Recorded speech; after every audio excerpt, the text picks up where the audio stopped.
வாழ்வோங்கு வாழ்வோம். வாழ்தல் அறிவியல் சார்ந்த ஒரு கலை. உளவியல், சமூகவியல், தாவரவியல், வேளாண்மையியல், கால்நடையியல், கட்டுமானவியல், தொழிலியல், பொருளியல், நிர்வாகியல் ஆகிய அறிவியல் துறைகள் அனைத்தும் சங்கமித்து தனிச்சிறப்புடைய வாழ்க்கையே வாழ்க்கை. மானிட வாழ்வியல் விலங்கு தன்மை உடையதல்ல. மனிதன் மிருகமும் அல்ல, மனிதனும் அல்ல. விலங்கு தன்மையிலிருந்து விலகி மனித தன்மையை அடையக்கூடிய படைப்பு. மனிதனாகிய பிறகு அதிமானோட தன்மை, அதாவது இறைமை தன்மை அடைய வேண்டிய படைப்பு. இந்த பரிணாம வளர்ச்சி முறையாக திகழ்ந்து நிறைவேறுவதே வாழ்க்கையின் குறிக்கோள் பயன். இத்தக மாற்றங்களும் வளர்ச்சி நிகழாத வாழ்க்கையாவது வாழ்கின்றாய் வாழாத நெஞ்சுமே என்பது திருவாசகம். வாழ்க்கை என்பது தற்செயலாக ஏற்படுதல்ல, வாழ்வியல் திட்டமிட்டதே, அற்புதமான ஒழுங்கமைப்புகளுடன் அமைந்ததேயும் ஆதலால் சிறந்த முறை வாழ முயற்சி செய்வதும் ஒரு வகை அறிவியல் முயற்சியே ஆகும். ஏன் சீராக வாழ்வது வாழ்ந்த காலத்திற்கு தலைமுறைக்கும் ஏற்றும் தரும் வகையில் வாழ்ந்து முடித்தால் அது ஒரு அறிவியல் சாதனை என்று பாராட்டப்படலாம்.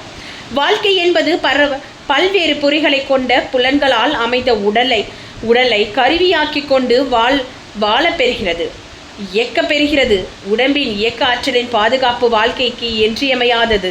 இந்த உடம்பில் அனைத்து பொறிகளையும் புலன்களையும் சிறப்புற இயக்கி பயன் கொள்வதன் மூலம் வாழ்க்கை பயனுள்ளதாகிறது, முழுமையாகிறது. இத்தகைய முழு வாழ்க்கைக்கு தொடக்கம் இல்வாழ்க்கை. காதல் ஒருத்தியுடன் கூடி வாழ்க்கையை நடத்துதல் என்பது ஒரு கூட்டு வாழ்க்கை. இந்த வாழ்க்கையின் மூலம் தென்புலத்தார் பேணப்படுகிறார்கள். தெய்வம் பூசிக்க பெறுகிறது. விருந்தோம்பல் வேளாண்மை நிகழ்கிறது. துறந்தவர்களும் துய்பவனும் உய்ப்பவனும் வழங்க பெறுகின்றன. துய்த்து மகிழும் வாய்ப்பிழந்தார்க்கெல்லாம் துய்ப்பன வழங்க பெறுகின்றன. இறந்தாருக்கும் ஏற்ப உதவிகள் செய்ய பெறுகின்றன. தனி மனித வாழ்க்கை குடும்ப வாழ்க்கையாக, சமூக வாழ்க்கையாக, நாட்டு வாழ்க்கையாக வளர்கிறது. இதுவே வாழ்க்கையின் பரிணாம வளர்ச்சி. இங்கனம் வாழ்தே வாழ்க்கை. வையத்துள் வாழ்வதற்கு வாழ்பவன் வானுரையும் தெய்வத்துள் வைக்கப்படும். வானத்திற்கு என்று ஒரு தனி வாழ்க்கை முறை இல்லை. இந்த வையனத்தில் வாழ்க்கையை சிறப்புடன் நடத்துபவர்களை நோக்கி வானகம் வந்துவிடும்.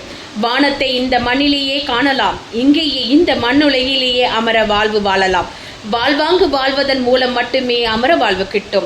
அறிவியல் சார்ந்த வாழ்க்கை வாழ்வோமாக, அறிவறிந்த வாழ்வினை ஏற்றுவோமாக, பொருளை செய்து குவித்து இன்பத்துடன் வாழ்வோமாக.